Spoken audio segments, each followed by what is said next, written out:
Hi guys, আমি একটা নতুন ভিডিও নিয়ে তোমাদের সামনে চলে এসেছি। দেখতে থাকো আর আমাকে লাইক করো।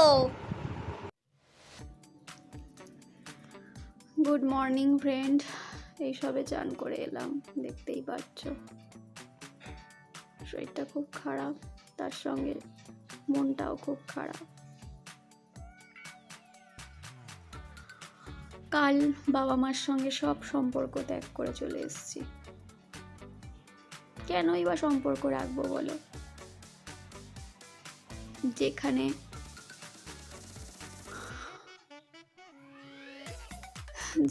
নাকি মেয়ে জামাইয়ের কোনো সম্মান থাকে না, নাতিদের কোনো ভালোবাসা থাকে না,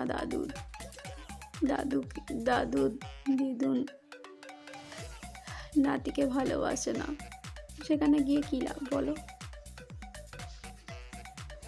ওই জন্য আমি আর বলেই এসেছি, আর জীবনে তোমার বাড়ি যাব না, বাপের বাড়ি আর জীবনে আসবো না। সে অনেক কাহিনী, তোমরা যদি আমার দুঃখের কাহিনী শুনতে চাও, একটা ভিডিওতে তো সব বলা সম্ভব নয়, আস্তে আস্তে তোমরা সব কিছু জানতে পারবে। প্রেম করেও বিয়ে করিনি, বাবা মা দেখে শুনেই আমাকে পাত্রস্থ করেছে। তবু আমার সঙ্গে এত দুর্ব্যবহার কেন জানি না। হয়তো আমাকে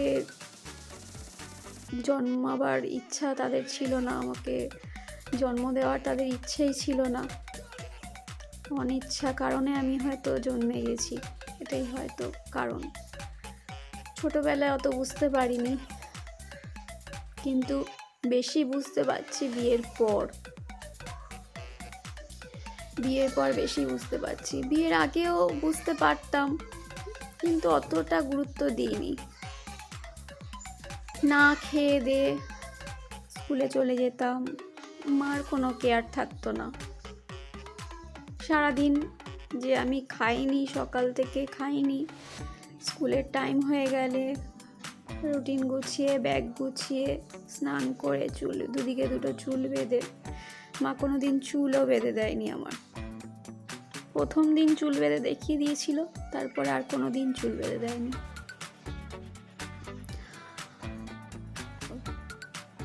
তো যাই হোক, সকালবেলা চুল বেঁধে ড্রেস পরে বেরিয়ে যেতাম, আর হয়তো কোনো দিন 5 টাকা, কোনো দিন 10 টাকা দিয়ে দিত টিফিন খাওয়ার জন্য। আমিও চেয়ে নিতাম, মা 10 টাকা দাও, 5 টাকা দাও, টিফিন খাবো বলে সারা সকাল কিছু খেতাম না। ওই 5 টাকা 10 টাকা যা দিত, হয়তো 5 টাকার চুরমুড়, 10 টাকার আলু কাবলি কিংবা 10 টাকার ঝালমুড়ি, স্কুলের বাইরে স্কুল গেট বন্ধ থাকতো, নিচ থেকে নিতাম, নিচে ফাঁকা মতো থাকতো, টিফিন সবাই ওখান থেকে নিত। এরকমভাবেই স্কুল লাইফটা কাটিয়েছি। স্কুল লাইফ চলাকালীনই আমার মানে একটা ছেলে আমাকে দেখে খুব পছন্দ হয়। একটা কেন, অনেক ছেলেই আসে, আমার তাদের পছন্দ হয় না, বাবা মারও পছন্দ হয় না।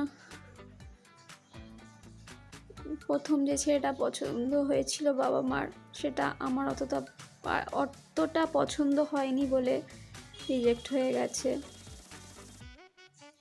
মানে আমার পছন্দ না, তবু বাবা মা জোর দিয়েছে। মানে মেয়ের কোনো, মানে আমার কোনো ভ্যালুই নেই, ওরা যা মনস্থ করবে সেটাই, ওরা যেটা ঠিক বুঝবে আমার সেটাই করতে হবে।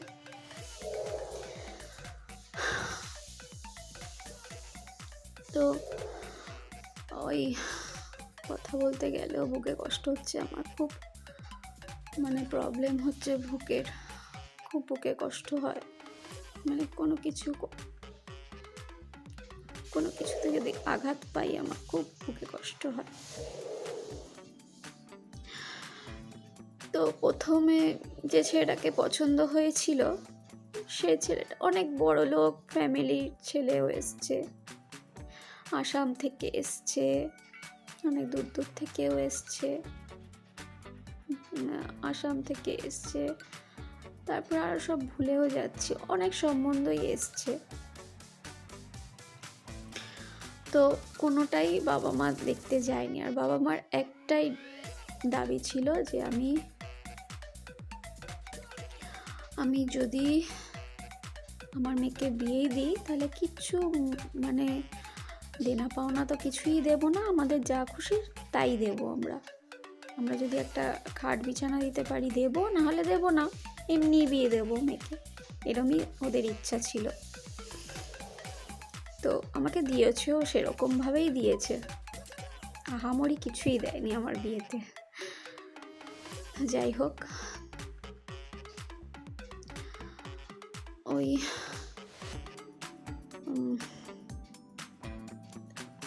কি বলে যেন ভুলে যাচ্ছি, কি বলছিলাম। আমার মানে নার্ভের প্রবলেম এসে গেছে, তো আমার এখন কিচ্ছু মনে থাকে না, শুধু তোমাদের সঙ্গে একটু কথা বলবো বলে। এই ইউটিউব চ্যানেলটা নাকি এমনই, মানে মনের কথা বললে মানে সব রকম নাকি মনের কথা বলা যায়, আর মনের কথা বললে নাকি খুব ভালোও লাগে। সেই জন্যই এসছি তোমাদের সঙ্গে কথা শেয়ার করতে, কিছু আমার মনের কষ্ট। কারণ আমার কোনো বন্ধু বান্ধব নেই, আর কোনো আত্মীয় স্বজনও নেই, আমি কারোর বাড়িতে যাই না, কেউ আমার বাড়িতে আসেও না, আর এমনিতেও আসে না, আর তার মধ্যে তো কোভিড সিচুয়েশন, আরই আসবে না। কি যেন বলছিলাম, জেঠেরা প্রথম পছন্দ হয়েছিল, সে টিউশনই করে, সেরকম বাবা মা কেউ নেই, শুধু ননদ আছে, ননদের বিয়ে হয়ে গেছে, তার দুটো বাচ্চা আছে। ননদ বর জুট মিলে কাজ করে, সে ব্যবসাটা তো এখন বন্ধ ছিল মাঝখানে, আবার চালু হয়েছে কিনা আমি বলতে পারবো না ঠিক। তো যাই হোক, ও ছেলেটাকে আমার পছন্দ ছিল না, প্রথম থেকেই পছন্দ ছিল না। আমাকে জোর জবরদস্তি বলা হয় যে দেখ, একটু কথা বলে দেখ, সব ছেলে কি বাজে হয়। আমি প্রথমত ছেলেটা বেটে ছিল, তার মধ্যে হাই পাওয়ারের চশমা ছিল, আমার কোনো মানে রুচি মানে কিচ্ছু নেই। আমি যে একটা মানে বিয়ে করব, আমার একটা পছন্দ আছে, দেখতে কেমন হবে না হবে, মানে আমার বাবা মার ইচ্ছে যে বড় করেছি, এবার মানে পার করে দিই, কাঁধ থেকে বোঝাটা হাঁটিয়ে দিই, বুঝেছো, এরকম ইচ্ছা ছিল। তো সেটাই করেছে, হাতের সামনে যা পাবে সেটাতেই মানে যাতে মারধর করে আমাকে না দিয়ে যায়, বাপের বাড়ি এসে না ফেলে যায়, আমার বাবা মার এটাই ইচ্ছা ছিল, বুঝতে পারছো। তো সেরকমই হয়েছে, সেরকম ছেলে মানে ভগবানের অশেষ কৃপা, মানে সেরকম ছেলে আমার ভাগ্যে জুটে গেছে। কোনো দিন আমাকে বাপের বাড়ি ফেলে আসে না ঝগড়াঝাটি করে, হয়তো 2-3 দিনের জন্য বলে তুমি থাকো, তোমার শরীর খারাপ, কিন্তু কোনো দিন আমার বাবা মার ঘাড়ের ওপরে দিয়ে আমি পড়িনি আজ পর্যন্ত। আর যদি 2-3 দিনের জন্য যাই, সেটাও আমি পয়সা খরচা করি, বাজার ঘাট করেই খাই, হয়তো 1-2 দিন হয়তো বাজার করে খাওয়াই, তাই বলে পুরোপুরি না। আমি টাকা পয়সা দিয়েই থাকি বাপের বাড়িতে, আমি বাজার করি এবং আমিই রান্না করি, ঠিক আছে। এমন না যে আমি বাপের বাড়ি গেছি, আমার বাবা বাজার করে, আমার মা রেঁধে বেড়ে আমার বাচ্চাগুলোকে খাইয়ে স্নান করিয়ে দিয়েছে, আর আমি বাপের বাড়ি হাত পা ছড়িয়ে থেকেছি, এরকম কোনো দিন আমার হয়নি। কিংবা আমার বাচ্চাগুলোকে রেখে আমরা হাজব্যান্ড ওয়াইফ কোথাও ঘুরতে গেছি, আমার মা বাবার কাছে বাচ্চা রেখে, আমার এরকম কোনো দিনই হয়নি। আর আমার ছোট ছেলে তো খুবই ছোট, মানে খুব ছোট বলতে 4 বছর বয়স, আর বড় ছেলে 12 চলছে। তো যাই হোক, বড় ছেলেও যখন ছোট ছিল কোনো দিনও আমি যাইনি আমার বাবা মার কাছে ফেলে রেখে। ছেলে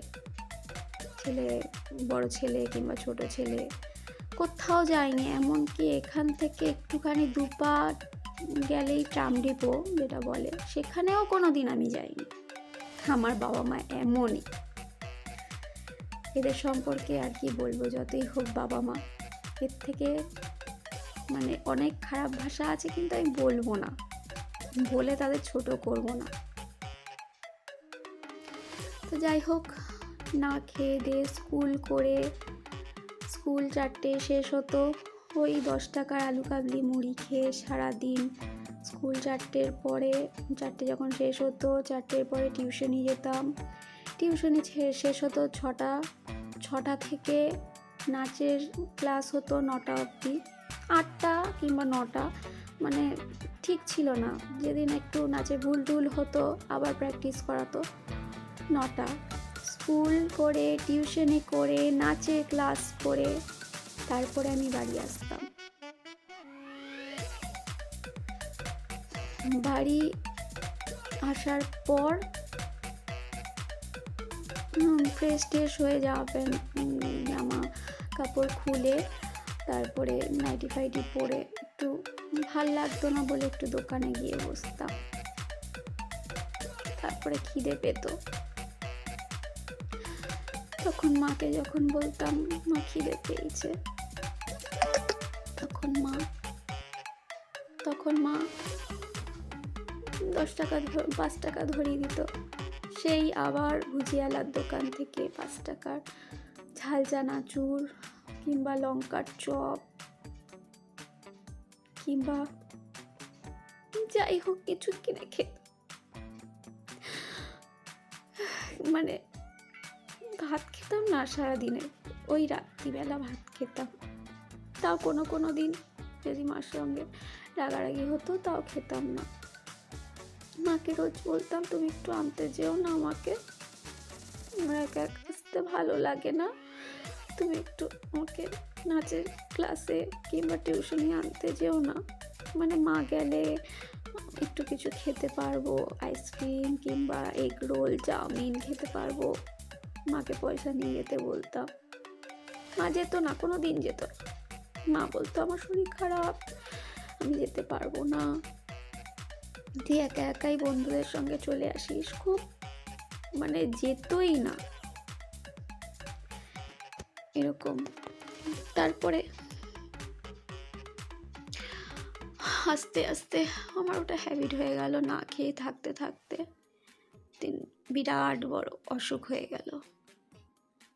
দিনের পর দিন না খেয়ে থাকতে থাকতে বিরাট বড় অসুখ হয়ে গেল, মানে এরকম চাকা চাকা কালো কালো রক্ত, দুর্গন্ধ, হঠাৎ মানে কিছুই না, সেদিন হঠাৎ মানে কিরকম শরীরটা মাথাটা ঘোরালো, বমি পেলো, বাথরুমে মানে পেট ব্যথা করছে, বাথরুমে গেলাম, বমি করলাম, বমির সাথে অটোমেটিক পটির মতো বেরিয়ে গেল, মানে এরকম রক্তের ডেলা, এরকম চাক রক্ত, পটি কিচ্ছু না, এরকম চাক শুধু রক্ত বেরালো। ওখানেই আমি সেন্সলেস হয়ে গেছি। মা বলে শুধু একবার চিৎকার করেছিলাম, তখন তো বুঝতে পারিনি আমার কি হচ্ছে, আমি ভয় পেয়ে গেছি। মা বলে একবার চিৎকার করেছিলাম, তাও শুনতে পেয়েছে কি না জানি না। তারপরে আমি মানে যখন জ্ঞান এসছে তখন দেখি আমি হসপিটালে ভর্তি। বিদ্যাসাগরে প্রথমে নিয়ে গেল, আমার নার্ভ খুঁজে পায়নি কেউ, অনেক সুই ফুটিয়েছে, নার্ভ খুঁজে পায়নি, মানে সারা বারান্দা, ঘর থেকে টয়লেট থেকে, আগে টয়লেট, তারপরে ঘর, তারপরে বারান্দা, তারপরে রাস্তা, পুরো রক্তে ছড়াছড়ি, জামা কাপড় তো পুরো রক্তে ছড়াছড়ি। আরও যদি আমার দুঃখের কাহিনী শুনতে চাও তাহলে তোমরা আমাকে মানে আমার ভিডিও দেখতে থাকো, তাহলে তোমাদের সঙ্গে আরও গল্প করব। একটা ভিডিওতে তো সব বলা যায় না। Tata, bye. আমাকে এইভাবে সাপোর্ট করো তোমরা, তোমাদের সঙ্গে গল্প করলে আমার মনটা খুব ভালো লাগে। অনেক ডাক্তার দেখিয়েছি, ডাক্তার বলছে হাসি খুশি থাকতে, কথা বলতে, কার সঙ্গে কথা বলবো বল। আমি তো একটা ফ্ল্যাটে থাকি, কেউ কথা বলার নেই। আমার হাজব্যান্ড সকালবেলা চলে যায়, রাত্রিবেলা আসে। তবে আমার হাজব্যান্ড খুব ভালো গো। আমাকে তোমাদের পরের ভিডিওতে বলবো আমার হাজব্যান্ড কেমন, আমার সম্পর্কে অনেক কথাই তোমাদের বলবো, শেয়ার করব তোমাদের সাথে। এখনকার মতো টাটা, বাই। পরের ভিডিওতে আবার দেখা হচ্ছে।